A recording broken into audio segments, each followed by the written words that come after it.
Hello and welcome to another Dungeon Dad Top 10 list. This week we are talking about Cantrips, those level 0 spells that can bring crazy builds together or just function as little free use powers that you always have access to as a spellcaster. Specifically today we're going to talk about what in my opinion are the 10 best cantrips at our disposal in D&D 5th edition. There's a pretty wide variety of stuff available to us, so if you disagree, let me know, but this is my take. Coming in at number 10 on the list is Thorn Whip. This spell to me is so much more than meets the eye. In combat, it's a decent spell. It's got a 30-foot range, it's a spell attack, so it hits for some damage, and also it allows you to drag that creature 10 feet closer to you. I feel like this spell is really undervalued because that ability to move people around the battlefield can be really clutch in some situations. Obviously, best case scenario, you're going to drag somebody off a cliff or something, but you can also use it in conjunction with maybe some of your character's other abilities or another melee character in your party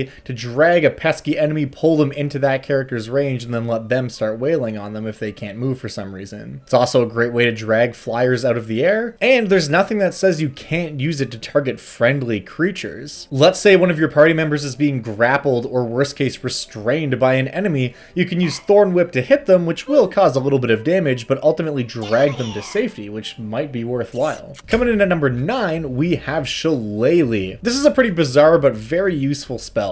It's ranked kind of low on my list just because it's only accessible by druids, but in the hands of a druid it can be one of the most powerful spells. Basically what it allows you to do is when you make melee attacks with a weapon that has had Shillelagh cast on it, you can make those attacks and damage rolls using your wisdom instead of your strength or dexterity. Not to mention it changes the weapon's damage die to 1d8, so your quarterstaff suddenly became a lot more powerful. Also worth noting here, it only takes a bonus action to cast, so you can cast it and then start bonking people with your magic stick in the same round, which is pretty cool. But none of this is particularly new or very exciting information. It's on my personal list, however, though, because it is essential to bring one of my favorite character builds online. To take a quick step back from the top 10 list, what this build entails is basically taking an Arcana Cleric, loading up on cantrips, using a feat like Magic Adept to get access to Shillelagh, and essentially making a cantrip blasting machine, but we'll do another video about that some other time. Coming in at number 8 is a spell I'm sure many of you expected to be on this list, and that is Mage Hand. Mage Hand is one of those spells that is just universally useful. It allows you to create a small magical hand that you can use to manipulate objects and pick things up to a certain weight, and that's just good. It's really useful in dungeons to be able to open up chests that don't have a lid too heavy for your mage hand to touch, open up doors, do all the things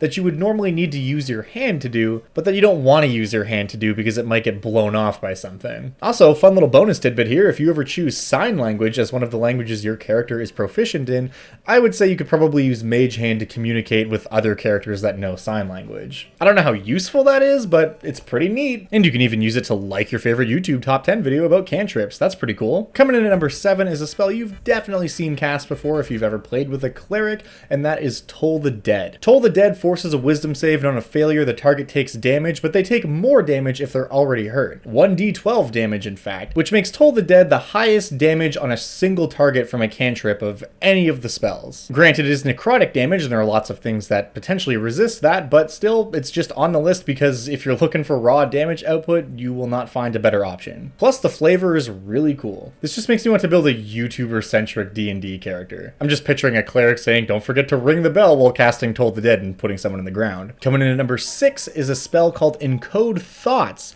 This is a spell that some people out there might not know exists because it was published in the Ravnica Magic the Gathering D&D crossover book. This is a really cool spell because it's very weird and feels extremely otherworldly and magical. It also has a lot of interesting uses. Essentially what the spell allows you to do is create a thought strand, which is a physical kind of glowy ribbon that is literally a manifestation of a thought or an idea or some type of message that you want to encode into that strand. It then becomes a physical object that you can give to other people so that they can gain that information by using it. Something else that's really neat is that if you cast the spell while you're concentrating on another spell, like Detect Thoughts, you can encode the detected thoughts into the thought strand. There's so many different uses for that. If you're making like a detective type character, you could use that as a literal type of hard evidence.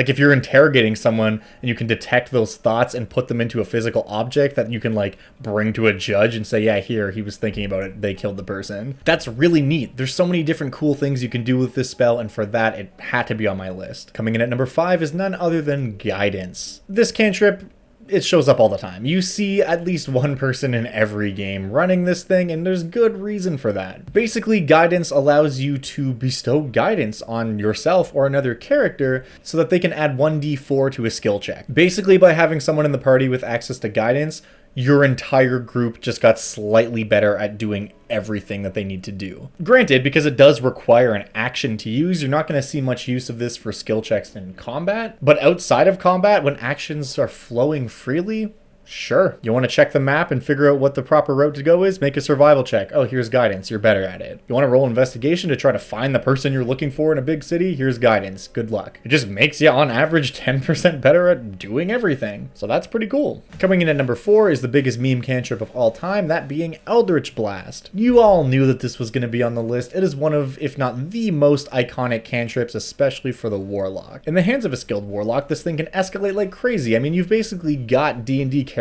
Warlock builds that are designed to take advantage of this one cantrip. It's also the only cantrip in the game that does force damage, and it starts out at a d10, which is nothing too shabby. It's still not going to hit the same level of damage in just your basic player's hands as, say, Toll the Dead will, but the fact that basically nothing can resist it, and it's got really, really good range, and that the Warlock is able to just turn it into a bunch of crazy nonsense, means it had to be on the list. Coming in at number 3 is one of my personal favorite spells, and that is Mold Earth. Mold Earth allows you to excavate a 5-foot chunk of soil and move it around. It also allows you to leave messages in the ground or earth that will fade away after about an hour. This spell at first glance doesn't seem too exciting, but there's a lot you can do with that. It's an instant grave should you require one, which adventurers often do. It's also a great way to make cover because you can excavate that 5-foot cube of soil and then put it in the space directly in front of the hole. And now if you get in that hole, there is a 10-foot discrepancy between you and anyone in front of you, and there's like a 5-foot barricade, so you've basically made yourself a small trench. Well, granted, that isn't necessarily going to be useful in every combat encounter. In some combat encounters, it can absolutely save your ass. Also, anything like this that allows you to manipulate your environment can be used in a lot of really interesting and creative ways. You could slowly topple a building, for example. If you can find your way under the foundation of some building that has some cracks in its infrastructure, just keep excavating there, 5 feet every 6 seconds. That'll add up pretty quickly, and you can send that building tumbling down. At number 2, we have a tie, because it felt kind of bad to give both of these spells a separate spot on the list, so I just put them together, and that is Booming Blade and Green Flame Blade. These two spells are just objectively two of the best spells in the game. Both of them are actions, which as part of casting the spell, you also make a melee attack with a weapon. Green Flame Blade at level 1 doesn't do any damage, but it does do some extra damage as it scales up, but it allows you to leap fire from your target to another target within 5 feet. Booming Blade also does no damage at level 1, but as you get higher level, it scales up to do initial damage, and it also creates this barrier of force around a creature, and if they break through that by just moving on their turn, they take a bunch of thunder damage. These spells are so good because it's extra conditional damage on top of your melee attack that you're already making. So say, for example, you have a shillelagh stick going, so now you're whacking people for a bunch of damage from that, and also adding on these other effects to it. The only thing that kind of sucks about these spells is it requires an action, so if you have a fighter who has access to Booming Blade, they can either make their 2 attacks at a certain level, or they get to make 1 attack with the Booming Blade attached to it. But at low levels, that's still pretty good, because until you get that second attack, it's all just bonus. But these spells shine especially on races that only get 1 attack, like the Rogue, for example. A Rogue with Booming Blade or Green Flame Blade is just doing what they do and also inflicting more damage, because you can still get your sneak attack off and all that stuff. It's just free extra damage. And you can access it really easily with the Magic Adept feat. You don't even have to be one of the spellcasty rogue archetypes. You can be an assassin that also has access to Booming Blade by taking a feat. If you want to get especially crazy with either of these spells, Booming Blade in particular is just straight up mean on a swashbuckler rogue. Because the swashbuckler rogue, when it attacks someone, if they take a step back using their fancy footwork trait, that creature doesn't get to make an attack of opportunity against them. And because Booming Blade creates this field of damage that they take if they move, they then have to move closer to you and they're gonna take that damage. Or they can stay further back. While that works amazingly for the swashbuckling rogue, any character can take advantage of that if they have the mobile feat, for example. So, I mean, you knew they were both going to be on this list, and that's why. Just crazy town. And then, of course, coming in at number 1 is the Cantrip to end all cantrips, what in my opinion is one of the most diverse spells in the game. It should surprise nobody to find out that spell is Prestidigitation. This spell is basically just creativity, the spell. You can do so much with it. If you look at the text, it gives you a few examples of different effects that you can create. And even if you're with a super rules as written DM who's not going to allow you to kind of get away with some extra stuff using this spell, just with the examples listed there, there's so much potential for things that you can make happen. This spell is only really limited by the user's creativity, and I guess how much your DM's willing to let you get away with, but even at worst, it can still do a lot. Being able to change the way something looks, or how something smells, or how something feels, or soiling or unsoiling a garment immediately is crazy. You can use that to cheat at gambling, you can use that to bypass guards. You can use that in so many different social situations, it's just ridiculous. And I mean, hell, if you just want to play a haughty noble who doesn't like getting dirty, take Prestidigitation and you're always clean. Take a copper piece, make it look like a platinum to swindle a merchant. Alter the appearance of the cards in your hand while you're gambling, royal flushes every time, dog. In a place where the stench is causing the party to be nauseated, make everyone's scarves smell like lavender and put them in front of their face. I don't know, dude, there's so much you can do. Just do whatever you want. I don't think there was ever a question that this spell wasn't going to be at the number 1 spot on this list because it's just so crazy diverse. But as I said, if you can think of any spells, whether it be the number 1 spot or otherwise that should have been on this list in your opinion, definitely leave a comment and let me know. It's very possible that there are some spells I overlooked because there are a lot of other cool spells out there that I was really considering putting on here. But as always, if you're new here, don't forget to subscribe, leave a like, leave a comment, all that stuff. It helps me out tremendously. And most importantly, thank you so much for watching. I'll catch you guys in the next one. Until then.